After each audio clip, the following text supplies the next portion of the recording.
दीवाने विभाग, ये वित्त विभाग था जो केंद्र में था। केंद्र में ये पूरा आय व्यय, जितने भी प्रांत होते थे उनका आय व्यय पूरा देखा जाता था। क्या कहते हैं? वित्त विभाग। आज का अगर आप तुलना करें तो डिफरेंस है।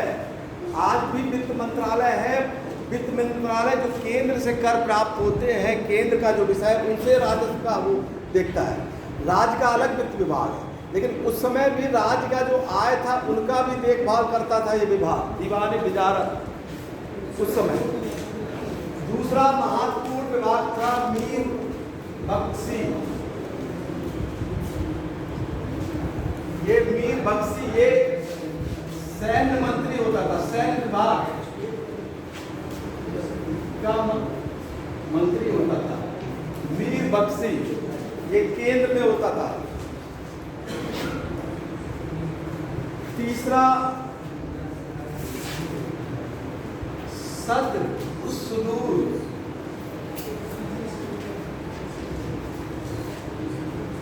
सद्र सुदूर, सद्र और सुदूर ये धार्मिक विभाग था।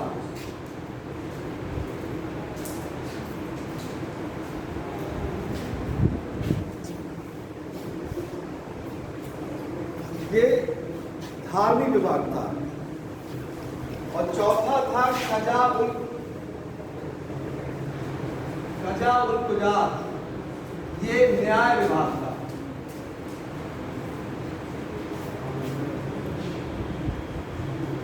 ये चार महत्वपूर्ण विभाग थे, इसके अलावा भी कई विभाग थे। ये चार बहुत महत्वपूर्ण विभाग थे केंद्र में। ये वित्त विभाग सीधे वजीर या वकील, अकबर ने वकील पद की नियुक्ति की थी पहले। इसके पहले वजीर का पद चला रहा था, बाद में भी वजीर हो गया। अकबर ने बैरम खां को अपना पहला वजीर वकील नियुक्त किया था, बैरम खां।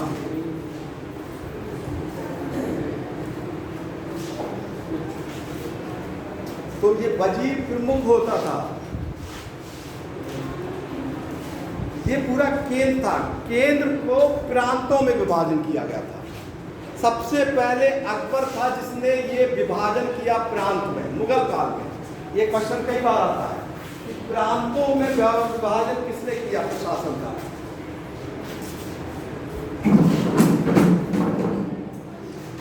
प्रांत में विभाजन अकबर ने 1580 ईस्वी में अपने राज्य को प्रांत में विभाजन किया।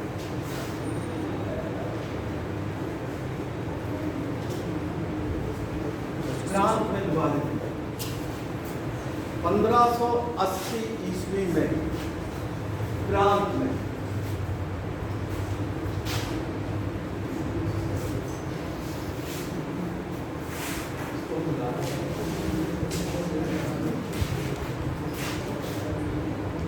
केंद्र हो गया आपका, ये हो गया प्रांत, जिस तरह आपको समझेंगे।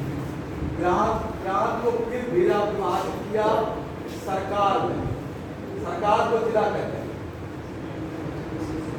फिर विभाजित हुआ परगना में, और फिर बाद विभाजित हुआ ग्राम।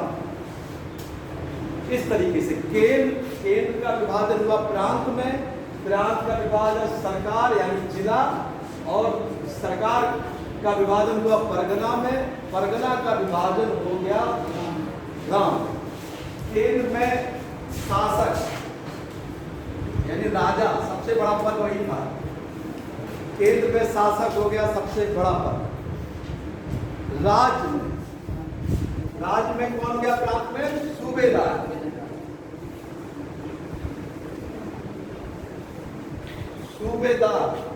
सूबेदार को ही मनसबदार भी कहते थे। इस सूबेदार को, प्रांत को सूबा भी कहते थे। और इसका प्रांत को का सबसे बड़ा पद सूबेदार था। ये जो सूबेदार था ये सैनिक कार्य करता था। सैनिक कार्य इसका महत्वपूर्ण काम था, सेना का संचालन करना। लेकिन ये अपने अंडर में राज्य के बाकी अधिकारियों को भी अपना निरीक्षण करता रहता था। इसी प्रकार जिला में सूबेदार के बाद जिले में आ जाता है आपका फौजदार।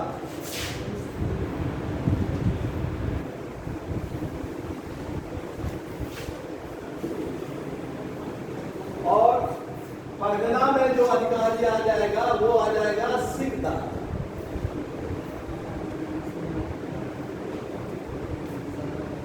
सिकदार ये परगना में, परगना मतलब जैसे आज का तहसील हम लोग बोलते हैं, उसको क्या हो गया, परगना हो गया।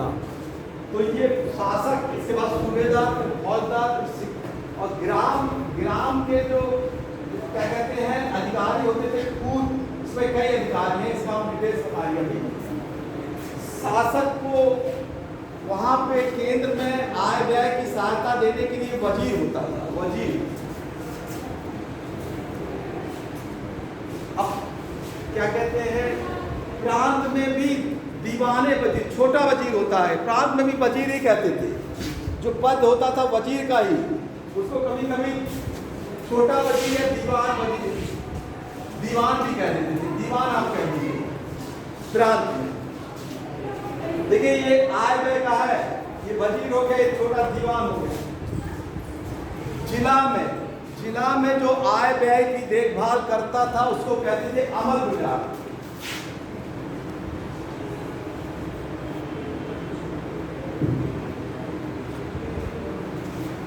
और परगने में जो आय व्यय देखता था उसको कहते थे आमिल। आमिल या कानून लो, आज में इसको कानून को निकाले, परगने में तहसील आय व्यय की जो देखता था उस समय कानून होता।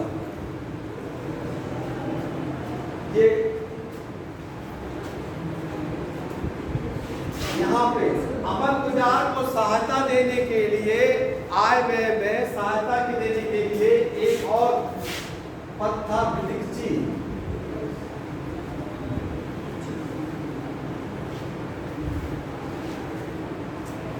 और परगने में जो सहायता देते थे उनको नाम था कारकुन, लेकर होते थे कारकुन।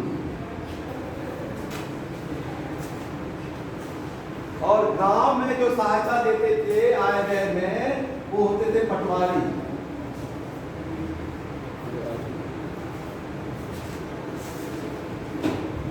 ये अमलगुजार है, अमलगुजार। ये इस तरीके से इनका देखिए, प्रांत में सूबेदार हो गया, जिला में फौजदार हो गया, परगने में सिकदार हो गया, और यहाँ ग्राम में भूत के अलावा चौधरी थे और मुकद्दम। ये जो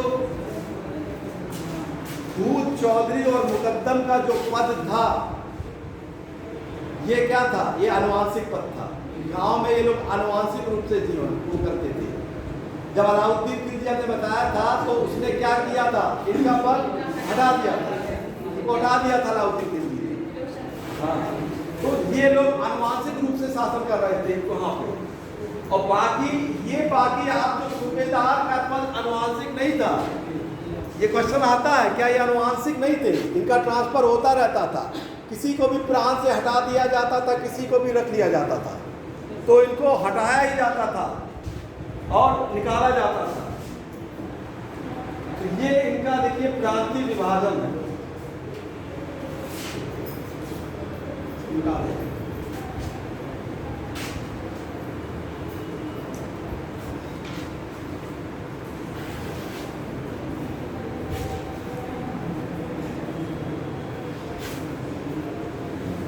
अकबर ने एक अलग पद बनाया था जो उसके व्यक्तिगत दरबार की देखभाल कर सके, और उस पद का नाम था मीर सामा।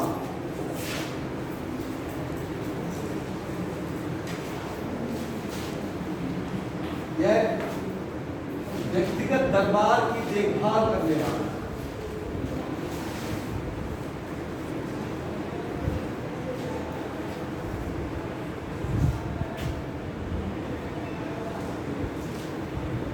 देखभाल करने वाला पद था।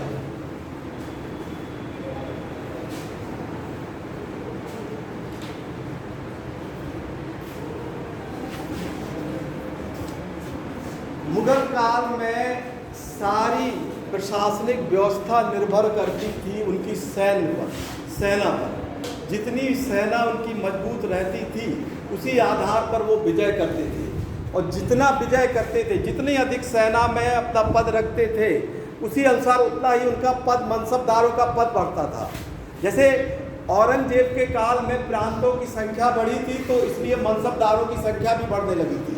अधिक से अधिक प्रांत थे तो अधिक से अधिक मनसबदार थे। तो ये क्वेश्चन हमेशा आता है कि किसके काल में मनसबदारों की संख्या सर्वाधिक थी।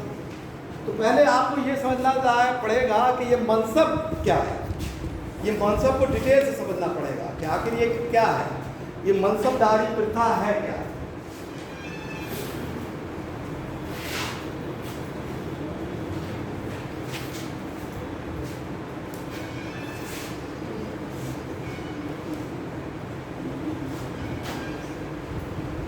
ये देखिए, मनसबदारी प्रथा सेना में पद, क्या कहते हैं, पद देने के लिए एक व्यवस्था होती थी कि पद को कैसे, क्या कहते हैं, संयोजित किया जाए, किस प्रकार के। जैसे आज हम लोग देखते हैं कि हर विभाग में एक पद का क्रम होता है कि एक अधिकारी होगा, उसके नीचे वो अधिकारी होगा, फिर उसके नीचे होगा। इससे क्या होता है, नीचे से लेके ऊपर तक जो अधिकारी की एक लड़ी होती है और सबका एक दायरा होता है और एक दूसरे के अंडर में सब लोग काम करते हैं, और इससे क्या होता है कि एडमिनिस्ट्रेशन बना रहता है। तो ये जो मनसबदारी प्रथा थी वो मुगल काल में सबसे पहले अकबर ने लागू की थी। 1575 ईस्वी मनसबदारी व्यवस्था लागू की, 1575 ईस्वी में लागू किया।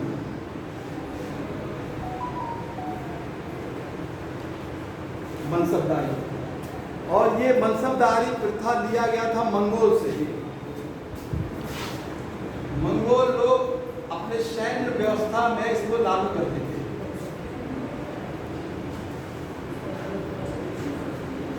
में लागू किया गया, मंगोल सैन्य व्यवस्था में लागू करते थे।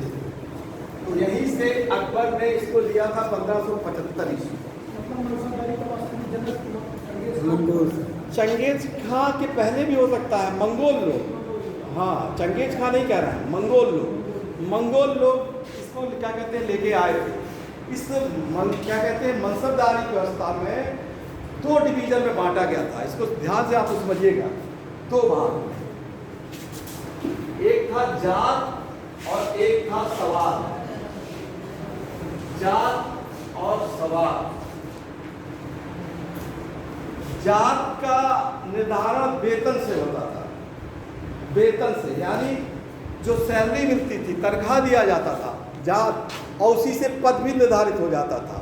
जैसे मान लीजिए हम आपको कहते हैं कि 50,000 का सैलरी, किसी को बोला जाए 40,000 की सैलरी, किसी को बोला जाए 30,000 की, तो ऑटोमेटिक ये चीज़ क्लियर है कि जो 50,000 पाता है वो एक रेट का हो गया ना। तो वैसे ही यहाँ पर भी जात का जो पद था वो वेतन से, और वेतन के साथ उसका पद भी जुड़ जाता था। जब वेतन निर्धारित हो गया तो पद भी निर्धारित हो गया। लेकिन यहाँ पे और उस जमाने में अंतर है। उस जमाने में सैनिक को सिर्फ वेतन दे के नहीं छोड़ा जा सकता था, उसके साथ घुड़सवार भी रहना जरूरी था, क्योंकि उसका ज़्यादातर काम क्या होता था, विजय करना। उस समय की जो नीति थी वो युद्ध नीति ज़्यादा थी। शासक को हमेशा यही ज़्यादा डर था कि कोई आक्रमण ना कर दे, इसलिए नीति युद्ध नीति थी। तो एक सैनिक का पद निर्धारण के लिए सिर्फ वेतन ही नहीं, उसके सवार पद को भी देखा जाता था। तो यहाँ पर जैसे मान लीजिए किसी को 5,000 जात, ये उसका वेतन हो गया और यही इसका पद भी हो गया। तो अगर उसके पास 5,000 जात है और 5,000 सवार, सवार का मतलब हो गया कि सैनिक, तो यानी 5,000 अगर सैनिक होंगे तो हो सकता है कि 5,000 उनको घुड़सवारी भी रखना पड़े, यानी 5,000 सैनिक है, 5,000 वेतन है और 5,000 सैनिक। तो अगर ऐसा कोई मनसबदार है कि जिसके पास 5,000 सैलरी है और 5,000 सैनिक भी, तो उसको ए श्रेणी में रखते हैं, यानी वो फर्स्ट ए ग्रेड में आ गया। यानी 5,000 का जात और 5,000 का सवार, ये अगर है तो कोई भी मनसबदार वो पहला ए ग्रेड का कहलाता है, फर्क।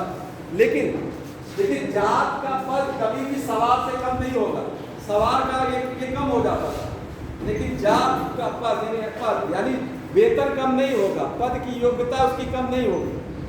अगर किसी का वेतन 5,000 है और उसका सवार उसके आधे से कम नहीं है यानी 3,000 है, अगर आधे से थोड़ा सा ऊपर है यानी जैसे आधा इसका कितना होगा 2,500 से थोड़ा ऊपर है तो दूसरे श्रेणी का आ जाएगा, यानी बी ग्रेड का मनसबदार हो गया। और इसी में अगर वो 5,000 का जात है और 2,000 का यानी आधे से कम हो गया तो कितनी सी श्रेणी का हो गया। तो मनसबदारों का पद इसी तरीके से निर्धारित होता था। अगर बराबर है यानी बराबर है तो वो ए ग्रेड का है। अगर सवार का पद आधे से कम न ज़्यादा कम नहीं है, थोड़ा ऊपर है, तो वो बी श्रेणी का आग हो गया। और अगर वो आधे से कम उसका सवार पद है तो वो सी श्रेणी का हो गया। और सर अगर इससे अधिक हुआ तो जात से सवार की वैल्यू क्या चीज़? सवार की वैल्यू अगर जात सवार की वैल्यू ज़्यादा नहीं की जाती थी मुगल काल में, जात से ज़्यादा सवार नहीं। एक जगह थोड़ा सा क्या कहते हैं वो जहांगीर ने कुछ समय किया था इसका उदाहरण, लेकिन ज़्यादातर मनसबदार में जात का पद अधिक होता था, जात से सवार का पद अधिक नहीं होता था। इसकी श्रेणी का डिवीजन इसी आधार पे किया गया था। तो ये इस आधार पे इनको ए बी सी यानी ये तो हमने आपको समझाने के लिए ए बी सी, ये प्रथम द्वितीय और तृतीय श्रेणी के ये मनसबदार इस तरीके से आ गए। अकबर के समय पे पहले 5,000 तक, उसके बाद अधिकतम 7,000 तक का मनसब का पद दिया गया था। उसके बाद के शासक ने और अधिक तक ऐसा भी लिखा है कि 50,000 तक के मनसब का पद दिया है। सबसे अधिक 50,000 का मनसब का पद भी मिला है।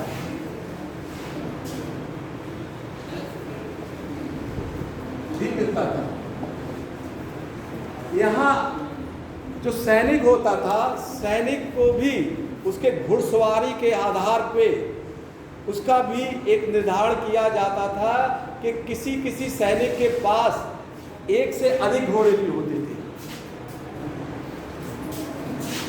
इसको बांटा गया था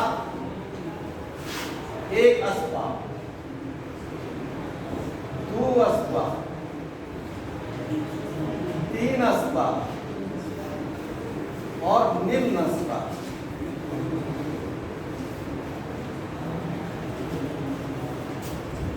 ये घुड़सवारी और सैनिक का संबंध निर्धारित करता है। अगर किसी एक सैनिक के पास एक घोड़ा है, एक सैनिक है एक घोड़ा है, तो उसको एक अस्पा बोला जाता था। अगर किसी एक सैनिक के पास दो घोड़ा है तो उसको दो अस्पा, ये दो का कभी कभी आपको दो ऐसा भी मिलेगा, दो अस्पा, दो घोड़ा है। और ऐसा भी होता है कि किसी किसी सैनिक के पास तीन तीन घोड़े होते थे, तो उनको क्या बोला जाता था? तीन। और ये निम्न अस्पा, ये तो जिसके पास बहुत घोड़े, जिसके पास बहुत सारे, इसकी स्थिति बड़ी खराब थी। दो सैनिकों के बीच में एक घोड़ा हो, दो सैनिक हो और घोड़ा कितना हो, अभी तो इसकी स्थिति निम्न अस्पा हुई। ठीक है, ये निम्न अस्पा हो गया, यानी सैनिक दो हो गए और घोड़ा एक हो गया, तो ये हो गया आपका निम्न अस्पा। ये ठीक है। तो ये इस तरीके से भी ये बांटा गया था घुड़सवारी। ये जो सैनिक होते थे उस समय देखिए पैदल सैनिक होते थे, पैदल होता था, ये तो प्राचीन काल से हम पढ़े आ रहे हैं। पैदल होता था, घोड़ा होता था, हाथी होता था।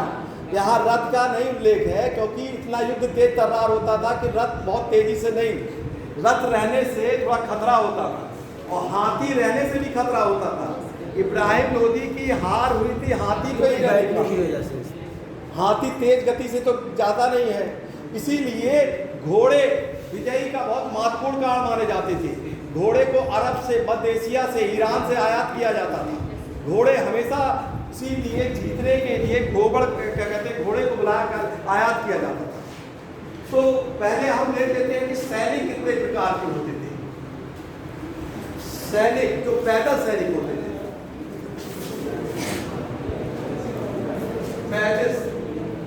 पैदल सैनिक दो प्रकार के होते थे। एक होते थे एहली सैनिक,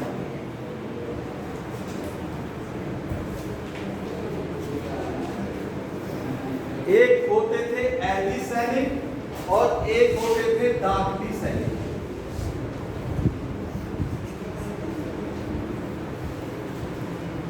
एहली सैनिक की नियुक्ति केंद्र में शासक करता था, राजा करता था। ये इसके व्यक्तिगत सैनिक होते थे और राजा की तरफ को ही वेतन देता था इसको। एहली यानी ये केंद्र में होते थे, जैसे आज केंद्र में है, जैसे केंद्र में सेना है आज, वैसे ही उस समय केंद्र में शासक नियुक्त करता था एहली सैनिक, यानी ये शासक के द्वारा नियुक्त होते थे। शासक के द्वारा नियुक्त एवं उनका वेतन भी निर्धारण होता था, वेतन का भी निर्धारण।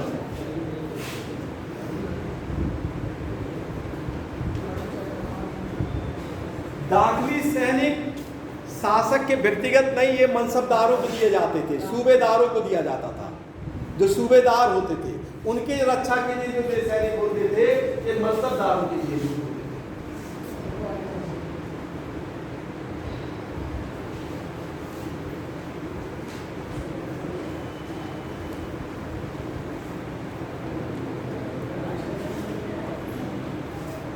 मनसबदारों के लिए नियुक्त होते थे ये आपका दाखिली सैनिक, और इसका खर्चा भी मनसबदार स्वयं उठाते थे। तो दो प्रकार के ये पैदल सैनिक होते थे। इसी प्रकार दो प्रकार के घुड़सवार भी होते थे। घुड़सवार सैनिक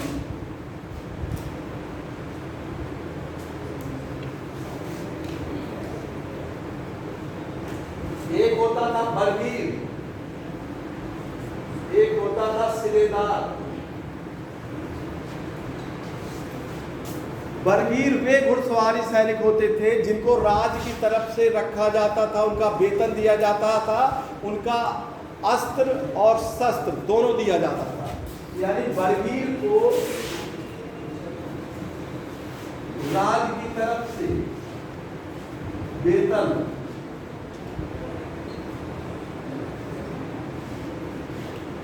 अस्त्र एवं शस्त्र ये राज की तरफ से दिया जाता था, राज पूरी व्यवस्था करता था। और सिलेदार ये अपनी व्यवस्था स्वयं करते थे। इनको जब युद्ध करता किया जाता था, जब कोई युद्ध की तत्काल आवश्यकता हो तब नियुक्ति की जाती थी इसकी, सिलेदार की। तो ये दो प्रकार के घुड़सवार सैनिक भी होते थे उस समय, बलवीर और सिलेदार।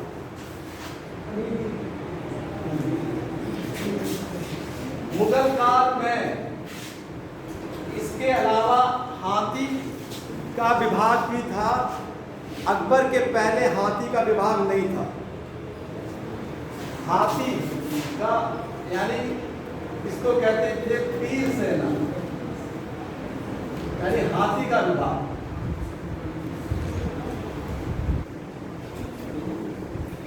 ये सर्वप्रथम अकबर ने इस विभाग की शुरुआत की।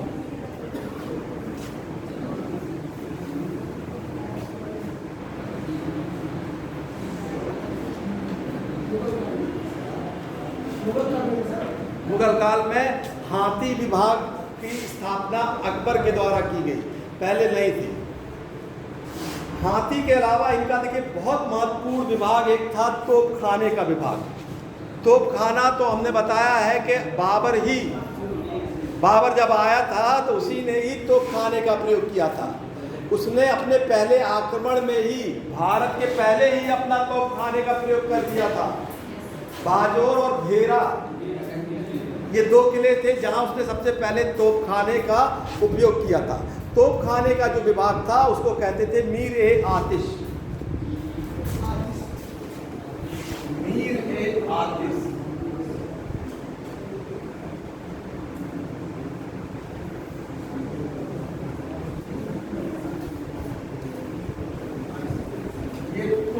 जुर्माना विभाग था।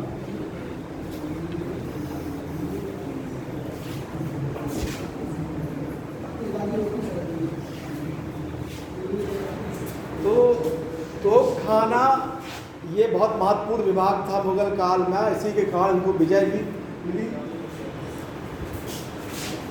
देखिए धार्मिक विभाग हम आपको बता रहे थे, धार्मिक विभाग के अंतर्गत जो विद्वान रहते थे उनको दान दिया जाता था, जमीन दान दिया जाता था। जो जमीन दान दी जाती थी उसको कहते थे मदद ए माश या इनाम की जमीन, मदद ए माश या इनाम या सयूरगल, सयूरगल ये जो इनाम में दी जाती थी जमीन।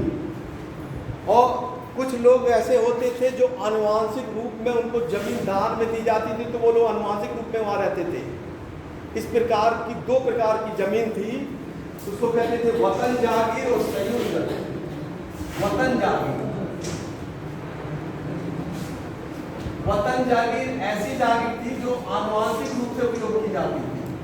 वो आनुवांशिक रूप से जिसका उपयोग किया जाता था,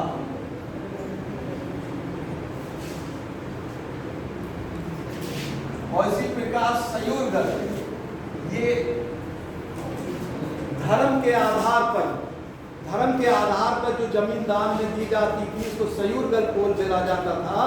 और ये आनुवांशिक रूप से यानी मृत्यु के बाद भी ये परंपरा चली आती थी तो उनकी आने वाली पीढ़ी वहां पर क्या कहते हैं जमीन का उपयोग करे, तो इसको कहते थे सयूरगल जमीन।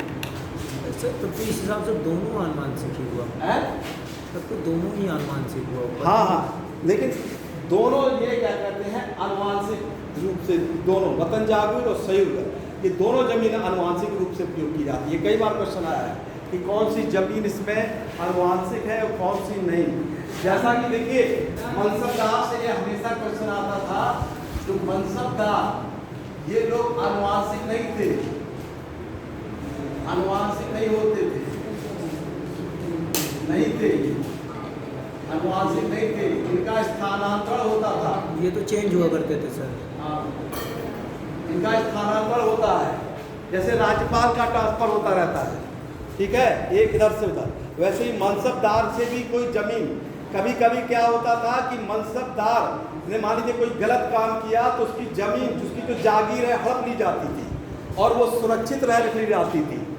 ऐसी जागीर जो मनसबदार से हड़प कर सुरक्षित रख दी जाती थी उसको बोलते थे महाल ए बैबाकी। ये बहुत इंपॉर्टेंट है। ऐसी जमीन जो मनसबदार से हड़प ली जाती थी या ले ली जाती थी उसको कहते थे बैबाकी या महाल ए बैबाकी।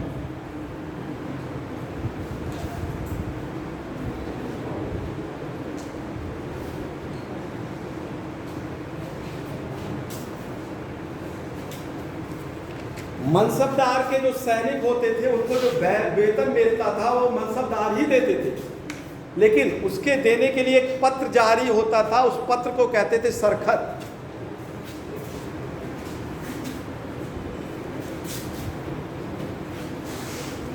सरखत,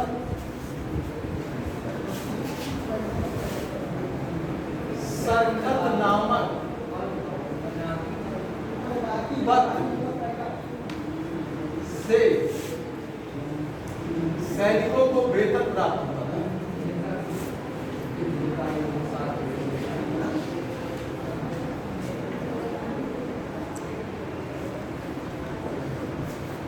जो सरखत नामक पत्र, एक पत्र होता था चेक की तरह, मान लीजिए चेक जारी कर दिया गया, उसको उस समय सरखत कहते थे मुगल काल में, और ये पत्र लेके ही किसी सैनिक को वेतन मिलता था।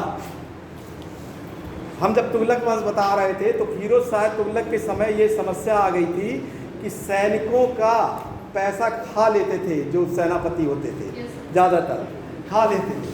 तो आगे चल के जब क्या कहते हैं मोहम्मद बिन तुगलक बैठा तो उसने इसकी जांच कराई है आगे चल के। तो इस समय ये पत्र जो था इसी के माध्यम से क्या होता था, ये सेना का वेतन जो है निकलता था। सरखत सर जारी कौन करता था? सरकत को जारी करता था मनसबदार ही, ठीक है। जैसे मनसबदार के अधीन कई छोटे पद रहते थे, तो वो जो अधिकारी होते थे, जब मान लीजिए कोई क्लर्क है वो पैसा देने जाए तो वो परसेंटेज ले लेता था, परसेंटेज अपना खा लेता था, ऐसा होता था। लेकिन इस पत्र के माध्यम से ही सेना को वेतन मिलता था, ये इम्पोर्टेंट है। ये पत्र जिसे को कहते क्या है, सरखत, इस सरखत नामक पत्र से ही वेतन मिलता था।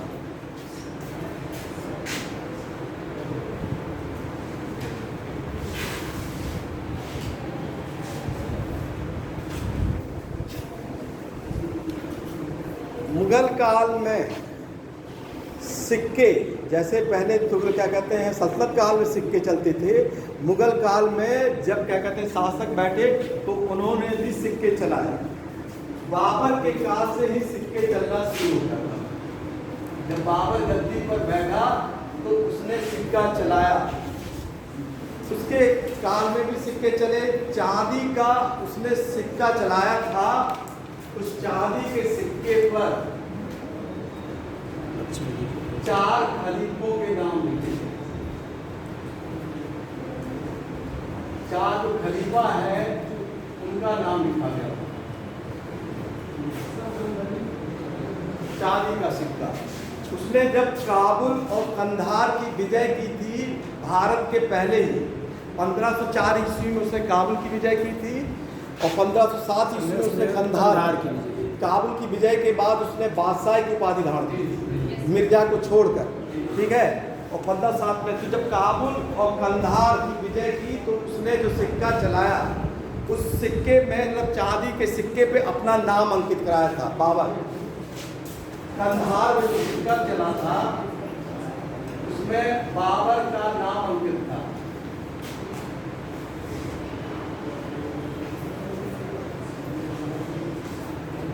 जो सिक्का चलाया था उसमें बाबर का नाम अंकित था। बाबर के बाद हुमायूं के सिक्के में बारे में बहुत ज़्यादा जानकारी नहीं मिलती है,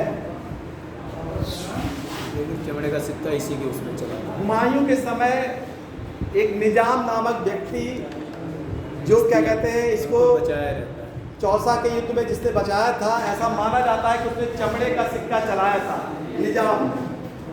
ये हुमायूं के काल में निजाम जिसने चमड़े का सिक्का चलाया, ऐसा माना जाता है। बस एक दिन के लिए। इसके बाद शेरशाह आता है। इसमें रुपया शेरशाह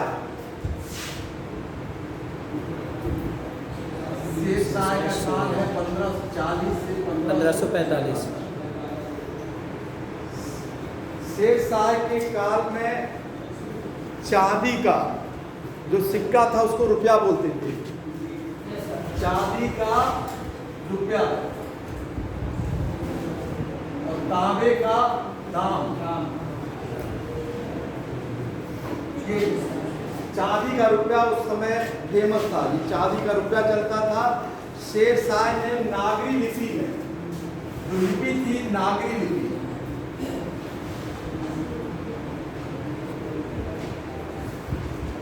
नागरी लिपि में अपना नाम लिखाया था।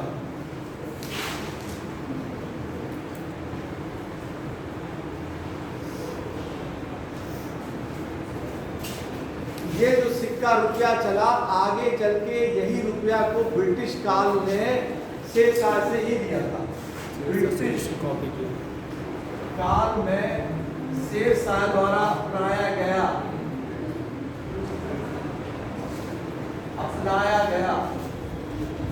सिक्का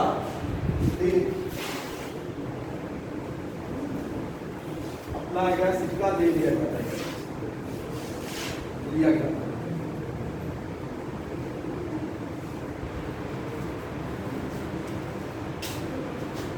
जब अकबर गद्दी पर बैठा तो उसने दिल्ली में एक टकसाल की स्थापना की।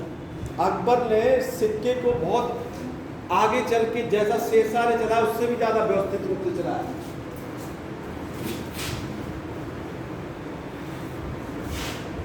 अकबर 1656 से 1605।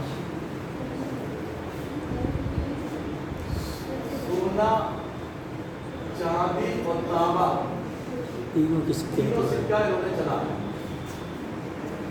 पहले देखते हैं सोना का सिक्का।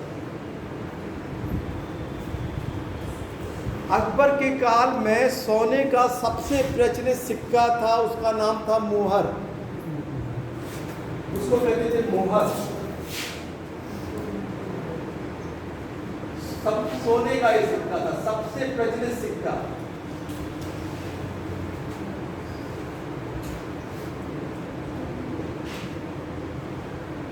सोने का सबसे प्रचलित सिक्का मोहर था जो चलता था।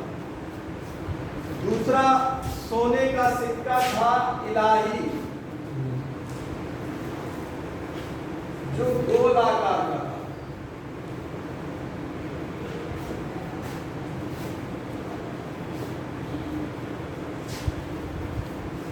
गोल आकार का यह सिक्का था इलाही अकबर के काल में।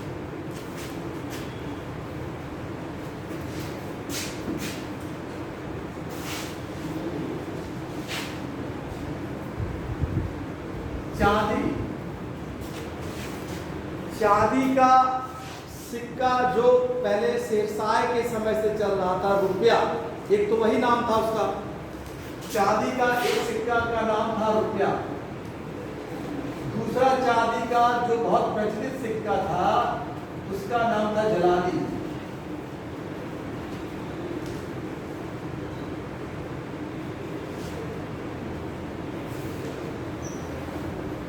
ये जलाली, ये चौकोर सिक्का था।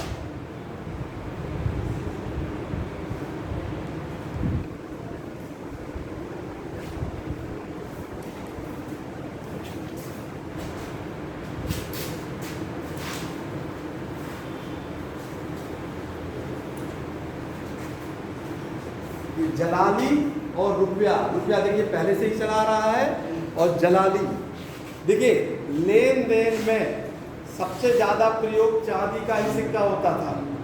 ठीक है, ये क्वेश्चन हमेशा आता है। सिक्के तो इतने थे, लेकिन लेन देन में मुगल काल में चांदी का ही सिक्का प्रयोग होता था। मुगल काल में लेन देन में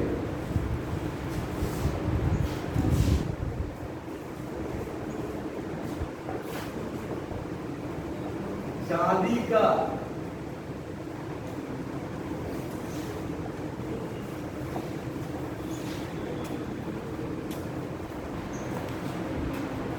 रुपया ये लेन देन में ही प्रयोग होता था।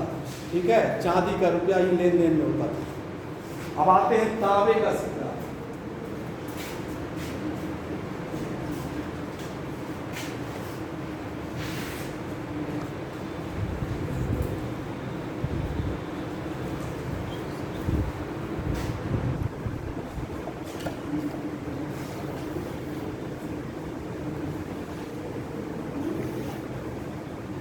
तांबे का बड़ा सिक्का, तांबे का बड़ा सिक्का जिसको कहते थे दाम, और तांबे का छोटा सिक्का जिसको कहते थे जीतल। तांबे का जो बड़ा सिक्का था मुगल काल में, अकबर के काल में, उसको कहते थे दाम, और जो छोटा था उसको कहते थे जीतल। ये जीतल चलता था। अकबर के काल में जो सिक्का चला था उसमें राम और सीता की आकृति भी छपी हुई थी, और राम सिया लिखा हुआ था। उन्होंने जो सिक्का चलाया था उस पर राम सीता की आकृति अकबर द्वारा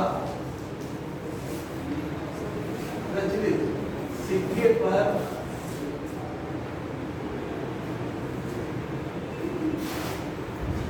राम सीता की आकृति एवं राम सिया शब्द का प्रयोग है। चांदी का ही मिला हुआ है, ठीक है, ज़्यादा इसका उल्लेख नहीं, लेकिन ऐसा मिलता है कि कभी कभी शायद सोने में भी हुआ हो, लेकिन चांदी पे मिला है।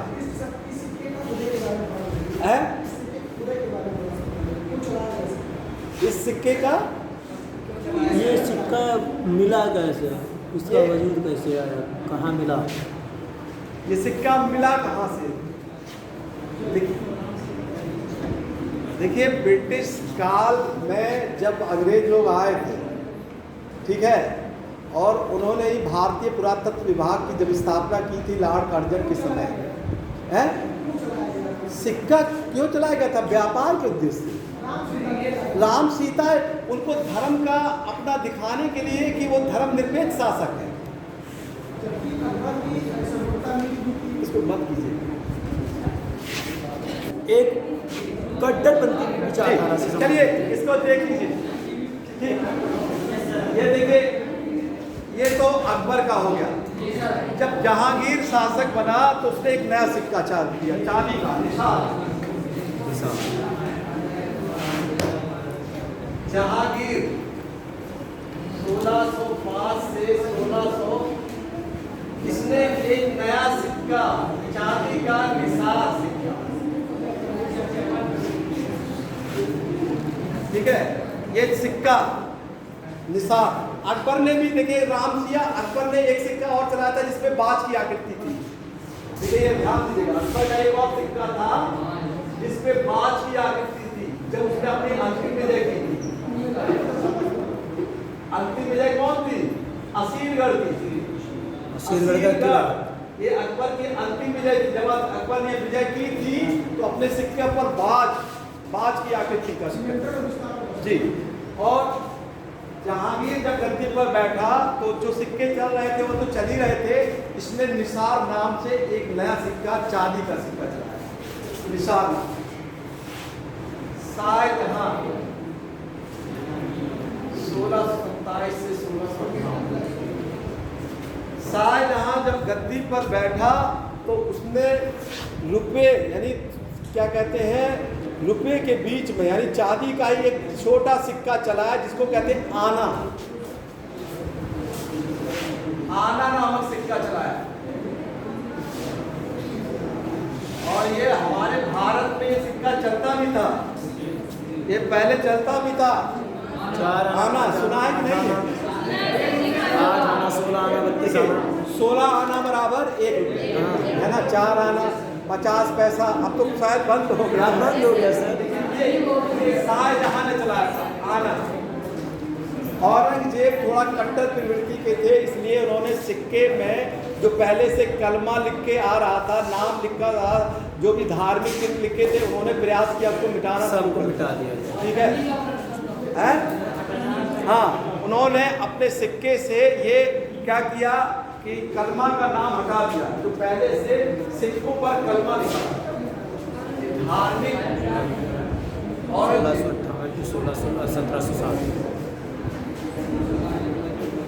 1658 से 1707 इन्होंने अपने सिक्के पर जो कलमा लिखा था, बाबर ने भी लिखवाया था, कलमा लिखा, इसको हटा दिया। धार्मिक जितने भी सौंदर्य थे सबको हटा दिया औरंगजेब। तो ये जो शासक थे, इन्होंने क्या कहते हैं, अनेक प्रकार के देखिए सिक्के चलाए। इन सिक्के में लेन देन में चांदी का सिक्का चलता है। अबुल फजल जिन्होंने अकबर के बारे में लिखी है किताब, उन्होंने उस समय बताया है कि कितने टकसाल थे जहाँ पर सिक्के छपते थे, ठीक है। ये टकसाल पहले से ही थे। देखिए मौर्य काल में भी हम बता चुके हैं आपको, टकसाल रहते थे। एक लक्षणाध्यक्ष था जो टकसाल अधिकारी, और रूप दर्शक था जो सिक्का छापता था। तो इस समय भी टकसाल थे जहाँ सिक्के छपते थे, और कुल 42 टकसाल का उल्लेख मिलता है अबुल फजल।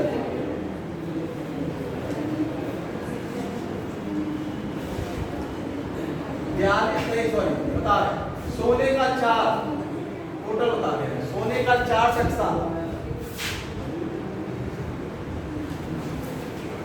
चांदी का 14 टकसाल, और तांबे का 42। ये अबुल फजल का जो कथन है, उनके अनुसार इतने टकसाल उस समय थे जो उससे सिक्के छपते थे, यानी सिक्के का संचालन होता था। इसमें से सर स्वर्ण वाले के तो वो पता होंगे कहाँ कहाँ थे।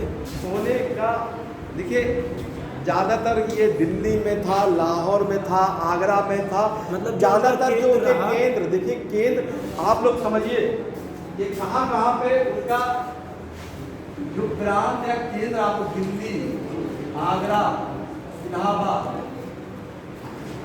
अजमेर, मुल्तान, काबुल, कंधार, बंगाल, बिहार, उड़ीसा, आपका बंगाल हो गया, सिंध हो गया, दक्षिण में भी उनके जो प्रांत थे, खानदेश, बरार, अहमदनगर, कश्मीर, गुजरात, घट्टा, ये सब उनके देखिए ये शहरीकरण जिसने हमने लिखा ये केंद्र थे। तो कई जगह इनके जो है सिक्के टकसाल थे, खासकर आगरा में अधिक थे, लाहौर में अधिक थे, दिल्ली में अधिक थे, यहाँ पर टकसाल अधिक थे। ठीक है, तो ये हमने देखिए अभी आपको जो बताया ये आपका प्रशासन और सिक्कों के बारे में आपको बताया। कल आपको बताएंगे इनके जो राइटर लेखक हैं उनके बारे में बताना है। कल अगर छुट्टी रही तो परसों बताएंगे, ठीक है। और बताना है चित्रकला, इनका स्थापक, वैसे कला का अलग से टॉपिक है लेकिन थोड़ा सा इसके बारे में बताएंगे। चित्रकला अलग और राजस्व, ये आय व्यय कहाँ से, उनका व्यापार, ये चीज बचा हुआ है, ये बताएंगे, इसको बता दें। देखिए देसाला प्रबंध ये राजस्व का प्रबंध है, राजस्व से संबंधित है।